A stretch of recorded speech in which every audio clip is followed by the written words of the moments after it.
ക്രൂശിക്കപ്പെട്ട ക്രിസ്തുവിനെ പ്രസംഗിക്കുന്നു. ദൈവത്തിന് സ്തോത്രം. അപ്പോസ്തലനായ പൗലോസ് റോമർക്ക് എഴുതിയ ലേഖനം 5-ാം അധ്യായം 17-ാം വാക്യം മുതലുള്ള ചില വാക്യങ്ങൾ നമുക്ക് വായിച്ച് കേൾക്കാം. ഏകൻ്റെ ലംഘനത്താൽ മരണമായ ഏകൻ നിമിത്തം വാണു എങ്കിൽ കൃപയുടെയും നീതിദാനത്തിൻ്റെയും സമൃദ്ധി ലഭിക്കുന്നവർ യേശുക്രിസ്തു എന്ന ഏകൻ നിമിത്തം ഏറ്റവും അധികമായി ജീവനിൽ വാഴും. അങ്ങനെ ഏകലംഘനത്താൽ സകല മനുഷ്യർക്കും ശിക്ഷാവിധി വന്നതുപോലെ ഏകനീതിയാൽ സകല മനുഷ്യർക്കും ജീവകാരണമായ നീതീകരണവും വന്നു.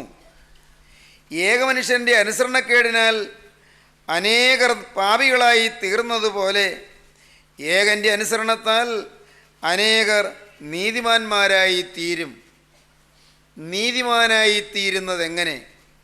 നീതീകരണം പ്രാപിക്കുന്നത് എങ്ങനെ? എങ്ങനെ മനുഷ്യൻ കുറ്റമറ്റവനായി നിൽക്കും? മനുഷ്യൻ സ്വതവേ പാപിയാണ്. അവൻ ജന്മനാ പാപിയാണ്. അവൻ്റെ പ്രവൃത്തിയും അവൻ്റെ വാക്കുകളും അവൻ്റെ ചിന്തയും പാപപൂർണമാണ്.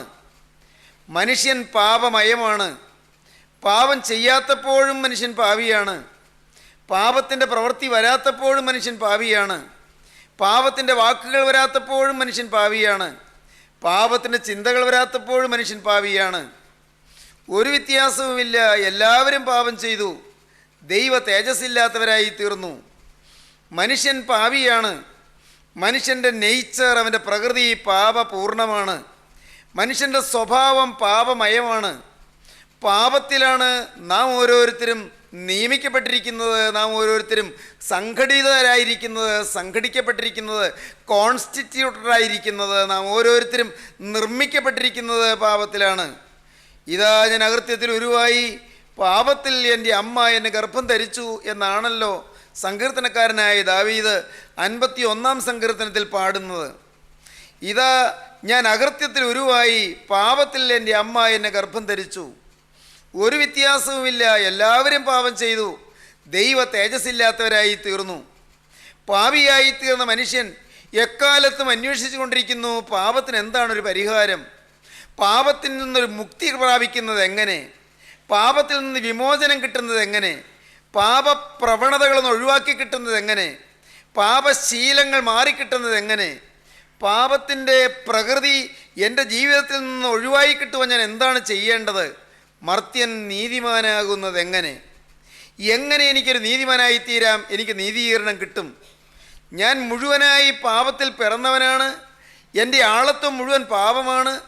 എൻ്റെ ഹൃദയത്തിൽ പാപമാണ്. എൻ്റെ ചിന്തയിൽ പാപമാണ്. എൻ്റെ ആളത്വത്തിൽ പാപമാണ്. എൻ്റെ രക്തത്തിൽ പാപമാണ്. എങ്ങനെ ഞാൻ ഈ പാപത്തിൽ നിന്ന് വിമുക്തി പ്രാപിക്കും? പഴയകാല ഹൈന്ദവ മനീഷികൾ പുരാണ പ്രസിദ്ധമായ ഉപനിഷത്തുക്കളിൽ പാടി, പാപോഹം പാപകർമ്മോഹം പാപാത്മാ പാപസംഭവ, അഹം പാപ, ഞാൻ പാപമാണ്, പാപോഹം പാപകർമ്മോഹം, ഞാൻ പാപകർമ്മം ചെയ്യുന്നവനാണ്, പാപപ്രവൃത്തിയാണ് എന്നിലുള്ളൂ. പാപോഹം പാപകർമ്മോഹം പാപാത്മാ പാപസംഭവ, ഞാൻ എൻ്റെ ഉള്ളത്തിൽ പാപാത്മാ, പാപത്തിൻ്റെ ആത്മാവുള്ളവനാണ്, ഉള്ളത്തിൽ പാപമാണ്.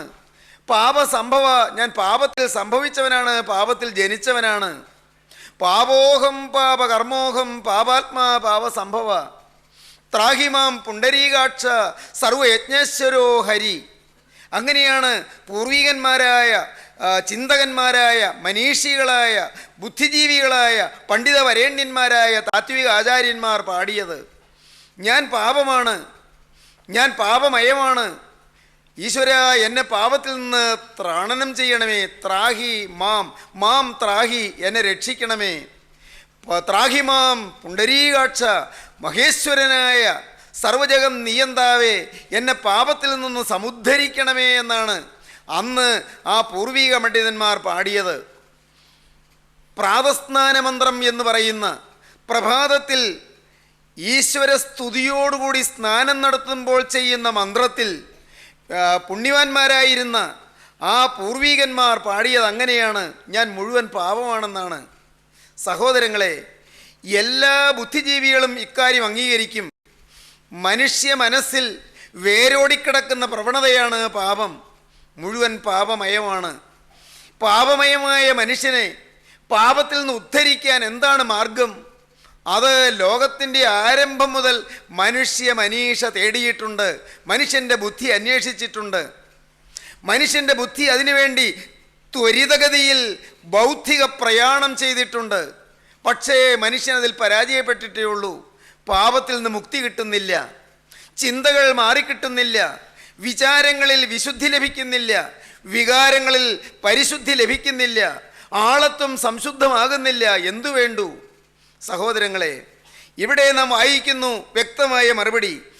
ഏകമനുഷ്യൻ്റെ അനുസരണക്കേടിനാൽ അനേകർ പാപികളായി തീർന്നതുപോലെ ഏകൻ്റെ അനുസരണത്താൽ അനേകർ നീതിമാന്മാരായി തീരും. ഏകമനുഷ്യനായ ആദാമിൻ്റെ അനുസരണക്കേടിനാൽ മനുഷ്യജാതി മുഴുവൻ പാപഗ്രസ്തരായി തീർന്നു. ഏകമനുഷ്യൻ്റെ അനുസരണക്കേടിനാൽ അനേകർ പാപികളായി തീർന്നതുപോലെ ഏകനായ ക്രിസ്തുവിൻ്റെ അനുസരണത്താൽ അനേകർ നീതിമാന്മാരായി തീരും. മനുഷ്യന് സ്വതവേ നീതിമാനാകാൻ സാധ്യമല്ല. എന്നാൽ നീതിമാനായ ക്രിസ്തുവിൻ്റെ നിത്യസ്നേഹത്താലും വിശുദ്ധമായ അനുസരണത്താലും ഞാനെന്ന് പറയുന്ന പാപിക്ക് പാപവിമോചനം ലഭിക്കുന്നതാണ്. ഏകമനുഷ്യനായ ആദാമിൻ്റെ അനുസരണക്കേടിനാൽ അനേകർ നീതികെട്ടവരായി തീർന്നു, അനേകർ പാപികളായി തീർന്നു. മനുഷ്യനിൽ പാപം ഹൃദയത്തിൽ നിറഞ്ഞു. മനുഷ്യനിൽ പാപം ജനിച്ചു, മനുഷ്യനിൽ പാപം വളർന്നു. മനുഷ്യൻ പാപമയമായി. ഏകമനുഷ്യൻ്റെ അനുസരണക്കേടിനാൽ അനേകർ പാപികളായി തീർന്നു. എന്നാൽ ഏകനായ ക്രിസ്തുവിൻ്റെ രണ്ടാമാതാമാകുന്ന ക്രിസ്തുവിൻ്റെ അനുസരണത്താൽ അനേകർ നീതിമാന്മാരായി തീരും.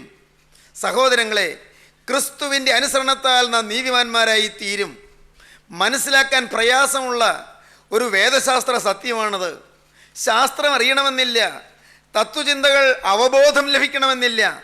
നമുക്ക് വളരെ അഗാധമായ താത്വിക ജ്ഞാനം ലഭിക്കണമെന്നില്ല. പക്ഷേ ഒരു പരമസത്യം നമ്മുടെ ജീവിതത്തിൽ ലളിതമായി നമുക്ക് അനുഭവിക്കാൻ കഴിയും. ലളിതമായി നമുക്ക് അനുഭവിക്കാം. ക്രിസ്തു എൻ്റെ പാപം വഹിച്ച് കുരിശിൽ മരിച്ചു എന്ന് ഞാൻ വിശ്വസിക്കുമ്പോൾ, ഞാൻ ഏൽക്കേണ്ടതായ പാപശിക്ഷ ക്രിസ്തു എനിക്ക് പകരമായി ക്രൂശിൽ വഹിച്ചു എന്ന് ഞാൻ വിശ്വസിക്കുമ്പോൾ, എൻ്റെ പാപത്തിൻ്റെ ഫലമായ മരണം ഞാൻ അനുഭവിക്കാതിരിക്കാൻ ഞാൻ ഏൽക്കേണ്ട മരണം ക്രിസ്തു ക്രൂശിൽ ഏറ്റു എന്ന് ഞാൻ വിശ്വസിക്കുമ്പോൾ, അപ്പോൾ ആ വിശ്വാസത്താൽ എനിക്ക് നീതീകരണം ലഭിക്കുന്നു. കുറ്റവാളി എന്ന് മുദ്ര കുത്തപ്പെട്ട എനിക്ക് ആ മുദ്ര മായിച്ചിട്ട് നീതിമാൻ എന്നുള്ള പുതിയ മുദ്ര ലഭിക്കുന്നു. അത് ഭാഗ്യകരമായ അനുഭവമാണ്. കുറ്റവാളി എന്ന് മുദ്ര കുത്തപ്പെട്ടു, പാപി എന്ന് വ്യക്തമായും തെളിയിക്കപ്പെട്ടു, അതിൽ സംശയമില്ല. എന്നാൽ എൻ്റെ പാപം മുഴുവനായി ക്രിസ്തു ഏറ്റെടുത്തു. സഹോദരങ്ങളെ, നീതീകരണം എന്ന് പറയുന്നത് അതാണ്. എൻ്റെ പാപം, എൻ്റെ ശിക്ഷ, ഞാൻ ഏൽക്കേണ്ട ശിക്ഷ, എൻ്റെ കുറ്റം, എൻ്റെ കുറ്റത്തിൻ്റെ പകരമായി എനിക്ക് കിട്ടേണ്ടതായ ശിക്ഷ, അത് മുഴുവനും ക്രിസ്തു ഒരിക്കലായി ക്രൂശിൽ വഹിച്ചു. ഇത് വിശ്വസിക്കുമ്പോഴാണ് അത് നമ്മുടെ അനുഭവമായി മാറുന്നത്. അപ്പോഴാണ് പാപത്തോട് നമുക്ക് അറപ്പും വെറുപ്പും വരുന്നത്. അപ്പോഴാണ് പാപത്തിൻ്റെ കരാളമായ ഹസ്തത്തിൻ്റെ ഭീകരമായ പിടിയിൽ നിന്ന് നമുക്ക് വിമോചനം ലഭിക്കുന്നത്. പാപത്തിൻ്റെ ഭീകരമായ ആ ഉഗ്രമായ പിടിയിൽ നിന്ന് മോചനം കിട്ടുവാൻ ക്രിസ്തുവിൻ്റെ തിരുരക്തത്തിൽ നാം ആശ്രയിക്കുമ്പോൾ നമുക്ക് ആ മഹാഭാഗ്യം ലഭിക്കുകയാണ്.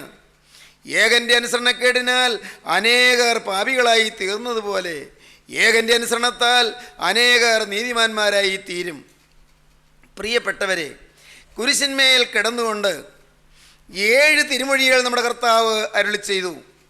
1, പിതാവേ, ഇവർ ചെയ്യുന്നത് ഇന്നത് എന്ന് ഇവരറിയായിയാൽ ഇവരോട് ക്ഷമിക്കണമേ എന്ന് പിതാവാം ദൈവത്തോട് അപേക്ഷിച്ചു.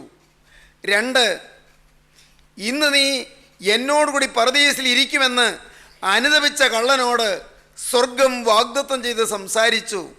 3, കരഞ്ഞുകൊണ്ടിരിക്കുന്ന അമ്മയോട് ശിഷ്യനായ യോഹന്നാനെ ചൂണ്ടിക്കാണിച്ചുകൊണ്ട് പറഞ്ഞു, ഇതാ നിൻ്റെ മകൻ. ശിഷ്യനോട് പറഞ്ഞു, ഇതാ നിൻ്റെ അമ്മ.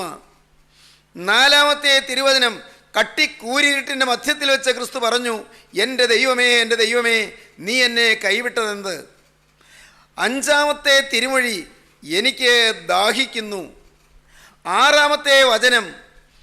നിവൃത്തിയായി, ഇറ്റ് ഈസ് ഫിനിഷ്ഡ്, അത് പൂർത്തീകരിച്ചിരിക്കുന്നു, അത് പൂർത്തിയാക്കിയിരിക്കുന്നു, ഇറ്റ് ഈസ് ഫിനിഷ്ഡ്, നിവൃത്തിയായി. 7-ാമത്തെ വചനം, പിതാവേ എൻ്റെ ആത്മാവിനെ ഞാൻ തൃക്കൈയിലേക്ക് ഭരമേൽപ്പിക്കുന്നു. ഈ 7 വചനങ്ങളിൽ ആദ്യത്തേതും ഒടുവിലത്തേതും നടുവിലത്തേതും ദൈവത്തോടാണ്. ആദ്യത്തേതും ഒടുവിലത്തേതും പിതാവേ എന്നാണ് വിളിക്കുന്നത്. നടുവിലത്തെ വചനം എൻ്റെ ദൈവമേ എന്നാണ് വിളിക്കുന്നത്, അപ്പ എന്ന് വിളിക്കുന്നില്ല. എന്താണ് കാരണം? തന്നെയല്ല, അതൊരു നിലവിളിയായിരുന്നു, അതൊരു മുറവിളിയായിരുന്നു, അതൊരു പ്രലപനമായിരുന്നു, അത് രോദനമായിരുന്നു. എന്താണത്? ആ നിലവിളിയുടെ കാമ്പെന്താണ്? അതിൻ്റെ കാതലെന്താണ്? എൻ്റെ ദൈവമേ, എൻ്റെ ദൈവമേ, നീ എന്നെ കൈവിട്ടതെന്ത് എന്ന്. നിത്യനായ ദൈവത്തിൻ്റെ ഏകജാതനായ അരുമകുമാരൻ കുരിശിൽ യാതനയേറ്റ് പിടയുമ്പോൾ ഏറ്റവും അധികം താങ്ങ് ലഭിക്കേണ്ട സമയത്ത് ഇതാ സ്വർഗസ്ഥനായ പിതാവ് കൈവിട്ടു എന്നാണ് നിലവിളി. എന്താണ്? മനസ്സിലാക്കണം, നാം ചിന്തിക്കണം. ലളിതമായൊരു ഉദാഹരണം പറയാം. പ്രിയപ്പെട്ടവരെ, നാം റോഡേ നടന്നു പോകുന്നു. റോഡരികിൽ ഒരു നായി ചത്തു കിടക്കുന്നു. വളരെ ലളിതമായ ഉദാഹരണം. നായി ചത്തു കിടക്കുന്നു. അത് ഏതാനും ദിവസമായി ചത്തിട്ട് അത് ചീഞ്ഞളിഞ്ഞു കിടക്കുന്നു. അയ്യോ, അടുക്കൽ കൂടി പോകാൻ വയ്യ. ആളുകളെല്ലാം ദൂരെ മാറിപ്പോകുന്നു. മാറിപ്പോയാലും പോരാ, ദുർഗന്ധം സഹിക്കാൻ വയ്യാഞ്ഞിട്ട് മൂക്കിങ്ങനെ അടക്കി പൊത്തിപ്പിടിച്ചുകൊണ്ടാണ് പോകുന്നത്. വളരെ വേഗം മൂക്ക് പൊത്തിപ്പിടിച്ചുകൊണ്ട് പോകുന്നു. നിങ്ങളൊരാൾ അതിൽ നടന്നു പോകുന്നു. പ്രിയപ്പെട്ടവരെ, ആ നായിനെ നിങ്ങൾ എടുത്ത് നിങ്ങളുടെ തലയിൽ വെക്കുന്നു. അതും ചുമന്നുകൊണ്ട് നിങ്ങൾ പോകുന്നു. ആ റോഡ് ക്ലീനാക്കാൻ, ആ റോഡിലെ വൃത്തികേട് മാറ്റാൻ നിങ്ങൾ ആ നായിൻ്റെ ചത്ത ശരീരം, അളിഞ്ഞ് പുഴുവരിച്ച് ദുർഗന്ധം വമിച്ച് കിടക്കുന്ന ആ അഴുകിയ ശരീരം, നിങ്ങൾ അസഹ്യമായ ദുർഗന്ധമുള്ള ആ ശരീരം നിങ്ങൾ എടുത്ത് നിങ്ങൾ തലയിൽ വെച്ചുകൊണ്ട് നടക്കുന്നു. അതിൻ്റെ ചലവും അളിഞ്ഞ് ആ ചീഞ്ഞഴുകിയ ചില ഭാഗങ്ങളും ഇങ്ങനെ നിങ്ങളുടെ ശരീരത്തിലൂടെ അങ്ങനെ ഒലിച്ചിറങ്ങുന്നു. ചിന്തിക്കാൻ പറ്റുമോ? നിങ്ങളിത് കേൾക്കുമ്പോൾ പക്ഷേ നിങ്ങൾക്ക് ഓക്കാനം വരും. കേൾക്കുമ്പോൾ നിങ്ങൾക്ക് അറപ്പ് വരും.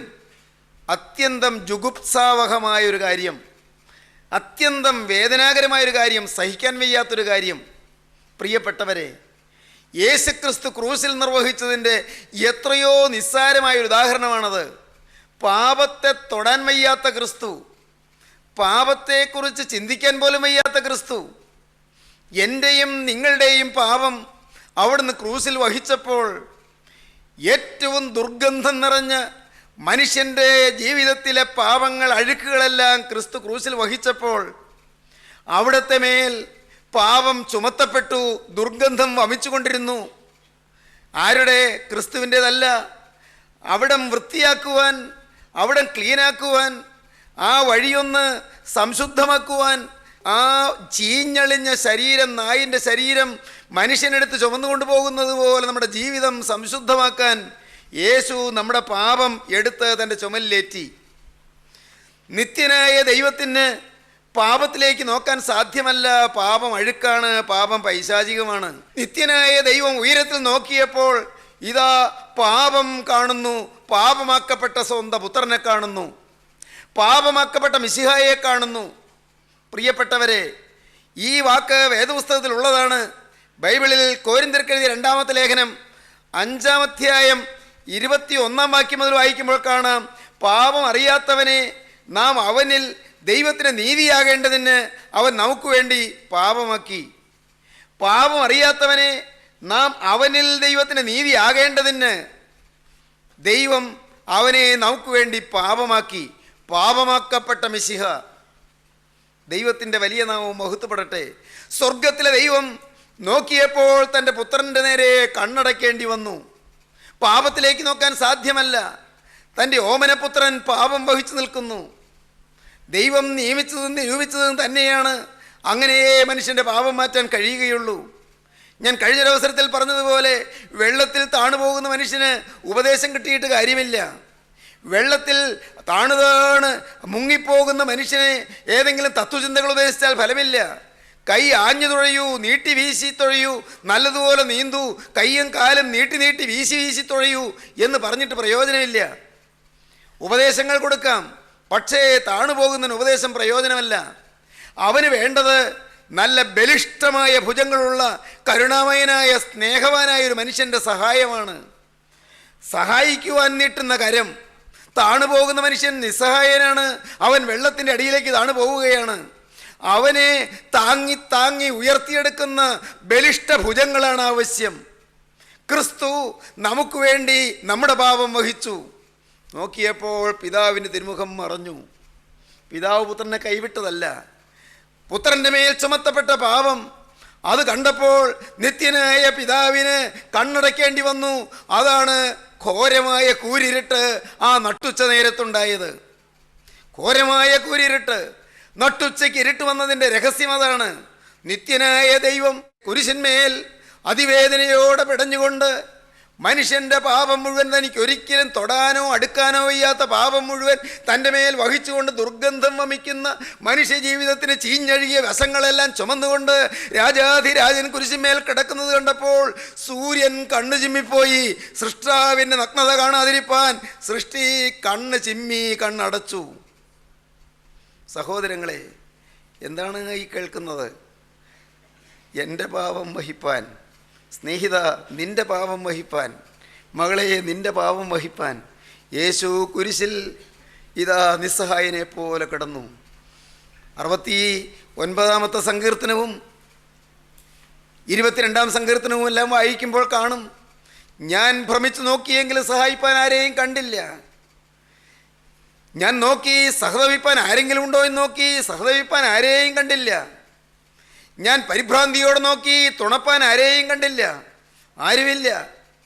ഉണ്ടായിരുന്നു, വേണമെങ്കിൽ വരാമായിരുന്നു. 18 കൊല്ലം കൂലി ബാധിച്ച സ്ത്രീക്ക് ഓടി വരാമായിരുന്നു. അയ്യോ കർത്താവേ, നീ ഇത് സഹിക്കുന്നോ? വേണ്ടായിരുന്നല്ലോ, എൻ്റെ കൂലി മാറ്റിയവനല്ലേ. പറഞ്ഞില്ല. 12 കൊല്ലം രക്തവാർച്ച ഉണ്ടായിരുന്ന സ്ത്രീക്ക് ഓടി വരാമായിരുന്നു, വന്നില്ല. അവൾക്ക് പറയാമായിരുന്നു, 12 കൊല്ലം ബ്ലീഡിംഗ് ആയിട്ട് വലഞ്ഞുപോയ എൻ്റെ ശരീരത്തിൻ്റെ ബ്ലീഡിങ് ഒരൊറ്റ നിമിഷം കൊണ്ട് നിന്റെ തിരുവസ്ത്രത്തിൻ്റെ തൊങ്ങലിലും തൊട്ടപാടെ മാറിയതൊരു അത്ഭുതമല്ലേ യേശുവേ, നീയോ ഈ യാതന ഏൽക്കുന്നത്? ഒന്ന് സഹതപിക്കാമായിരുന്നു. 38 കൊല്ലം തളർന്ന് ബേഥസ്ദാ കുളക്കരയിൽ കിടന്ന മനുഷ്യന് ഓടി വരാമായിരുന്നു. 38 കൊല്ലം തളർന്നു കിടന്ന എന്നെ എണീപ്പിച്ച് നടത്തിയ യേശുവേ, നീ എന്തിന് ഈ യാതന സഹിക്കുന്നു? ഒരു സഹതാപത്തിൻ്റെ വാക്ക് പറയാമായിരുന്നു. എന്തിന്?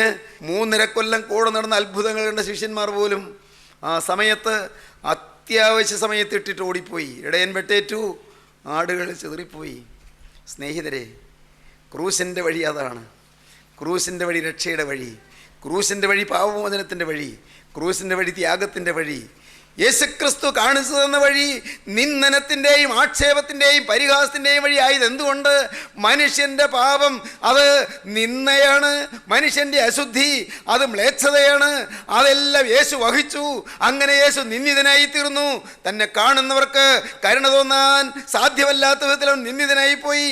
യെശയ്യാ പ്രവാചകൻ 53-ാം അധ്യായത്തിൽ അതിനെക്കുറിച്ച് പറയുന്നത് എങ്ങനെയാണ്? 53-ാം അധ്യായം 2-ാം വാക്യം മുതൽ, അവന് രൂപഗുണമില്ല, കോമളത്വമില്ല, കണ്ടാൽ ആഗ്രഹിക്കത്തക്ക സൗന്ദര്യവുമില്ല. അവൻ മനുഷ്യരാൽ നിന്ദിക്കപ്പെട്ടും ത്യജിക്കപ്പെട്ടും വ്യസനപാത്രമായും രോഗം ശീലിച്ചവനായും ഇരുന്നു. ദൈവജനമേ, ഇന്ന് നിങ്ങൾ ഈ വാക്കുകളെ കേൾക്കുമ്പോൾ ഓർക്കൂ, നമുക്ക് വേണ്ടി അവൻ നിന്ദിക്കപ്പെട്ടു, നമുക്ക് വേണ്ടി അവൻ ത്യജിക്കപ്പെട്ടു, നമുക്ക് വേണ്ടി അവൻ നിരസിക്കപ്പെട്ടു, നമുക്ക് വേണ്ടി അവൻ ആക്ഷേപിക്കപ്പെട്ടു, നമുക്ക് വേണ്ടി അവൻ നിന്ദയുടെ സ്കീപ്പ വഹിച്ചു, നമുക്ക് വേണ്ടി അവൻ നിന്ദയുടെ സ്ലീവ ചുമന്നു, നമുക്ക് വേണ്ടി അവൻ ശാപഗ്രസ്തനായി തീർന്നു. ഇതാ പാപമറിയാത്തവനെ, നാം അവനിൽ ദൈവത്തിന് നീതിയാകേണ്ടതിന് നിത്യനായ ദൈവം അവനെ നമുക്ക് വേണ്ടി പാപമാക്കി. പാപമാക്കപ്പെട്ട മിശിഹ മൂലം നമുക്ക് ദൈവത്തോട് റെക്കൺസിലിയേഷൻ കിട്ടുന്നു, നമുക്ക് ദൈവത്തോട് അടുപ്പം കിട്ടുന്നു, നമുക്ക് ദൈവത്തോട് നിരപ്പ് കിട്ടുന്നു, നമുക്ക് ദൈവത്തോട് സമാധാനം കിട്ടുന്നു. പ്രിയപ്പെട്ടവരെ, ഏകൻ്റെ അനുസരണത്താൽ അനേകർ നീതിമാന്മാരായി തീരും. ഇന്ന് പ്രിയ സഹോദരന്മാരെ, സഹോദരികളെ, നിങ്ങളുടെ ജീവിതത്തിൽ നിങ്ങളുടെ പാപം മുഴുവൻ ചുമന്നൊഴിച്ചു എന്ന് നിങ്ങൾക്കൊന്ന് വിശ്വസിക്കാൻ കഴിയുമെങ്കിൽ, ക്രിസ്തു എൻ്റെ പാപം വഹിച്ചു എന്ന്, എൻ്റെ എണ്ണിയാൽ തീരാത്ത പാപങ്ങൾ, എണ്ണമറ്റ പാപങ്ങൾ മുഴുവൻ യേശു ഏറ്റെടുത്തു എന്ന്, മുഴുവൻ യേശു വഹിച്ചു എന്ന്, പുറത്തു പറയാൻ അറയ്ക്കുന്ന ലജ്ജാകരമായ കാര്യങ്ങൾ എല്ലാം യേശു സ്വന്തം മേൽ വഹിച്ചു എന്ന് മകനെ നിനക്ക് വിശ്വസിക്കാൻ കഴിയുമെങ്കിൽ ഇന്ന് നിനക്ക് മോചനമുണ്ട്. ഇന്ന് നിനക്ക് നീതിമാൻ എന്നുള്ള മുദ്ര കിട്ടും. ഇന്ന് നിനക്ക് നീതീകരണം കിട്ടും. കഴിഞ്ഞ കാലത്ത് വന്നുപോയ സകല മ്ലേച്ഛതകളും, കഴിഞ്ഞ കാലത്ത് വന്നുപോയ സകല തിന്മകളും, സകല ദുഷ്ടതകളും, സകല നിഷ്ഠൂരങ്ങളും, സകല ക്രൗര്യങ്ങളും, സകല കുൽസിത മാർഗങ്ങളും, സകലവിധമായ ദൗഷ്ട്യങ്ങളുമെല്ലാം യേശു ഏറ്റെടുത്തു, എനിക്ക് മോചനം തന്നു എന്ന് ഈ മകനെ നീ വിശ്വസിക്കുമെങ്കിൽ, മകളെ നീ വിശ്വസിക്കുമെങ്കിൽ, ഇന്നു മുതൽ നിനക്കൊരു പുതിയ ജീവിതം നയിക്കാം. ഇന്നു മുതൽ കഴുകപ്പെട്ടവനായി നിനക്ക് മുന്നോട്ട് പോകാം. ഇന്നു മുതൽ ബന്ധനമോചനം പ്രാപിച്ചവനായി നിനക്ക് മുന്നോട്ട് പോകാം. ഇന്നു മുതൽ പൈശാചികന്റെ കെട്ടുകൾ പൊട്ടിയവനായി സ്വതന്ത്രനായി നിനക്ക് മുന്നോട്ട് പോകാം. സ്വാതന്ത്ര്യം നിനക്ക് തന്നിരിക്കുന്നു. പാപത്തിന്റെ ബന്ധനത്തിൽ നിന്ന് സ്വാതന്ത്ര്യം തന്നിരിക്കുന്നു. പൈശാചികന്റെ ഉരുക്കുമുഷ്ടിയിൽ നിന്ന് മോചനം തന്നിരിക്കുന്നു. സാത്താനിന് നിന്റെ മേൽ അവകാശമില്ല. നിത്യനായ ക്രിസ്തുവിന്റെ വകയായി നീ മാറിയിരിക്കുന്നു. നിത്യനായ ദൈവത്തിന്റെ അരുമ പൈതലായി നീ തീർന്നിരിക്കുന്നു. നീതീകരണം തരുന്ന ദൈവത്തിന്റെ സ്നേഹം, ദൈവജനമേ, നീതീകരണം തരുന്ന ദൈവത്തിൻ്റെ സ്നേഹം. ഇന്ന് ഈ സമയത്ത് നിങ്ങൾ ഓരോരുത്തരും ദൈവത്തോട് പറയണം, ഇരിക്കുന്നിടത്ത് ഇരുന്നുകൊണ്ട് പറയണം, കർത്താവേ, പാവങ്ങൾ എണ്ണിയാൽ തീരുന്നില്ലല്ലോ. ചിന്തകളിൽ, വാക്കുകളിൽ, പ്രവർത്തികളിൽ, എൻ്റെ ആളത്വത്തിൽ, എൻ്റെ സ്വഭാവത്തിൽ, എൻ്റെ രക്തത്തിൽ, എൻ്റെ പെരുമാറ്റത്തിൽ, എൻ്റെ ഭാവഹാവാദികളിൽ നാഥ പാപങ്ങൾ ഏറെ ഏറെ ഏറെ എണ്ണിയാൽ തീരില്ലല്ലോ കർത്താവേ.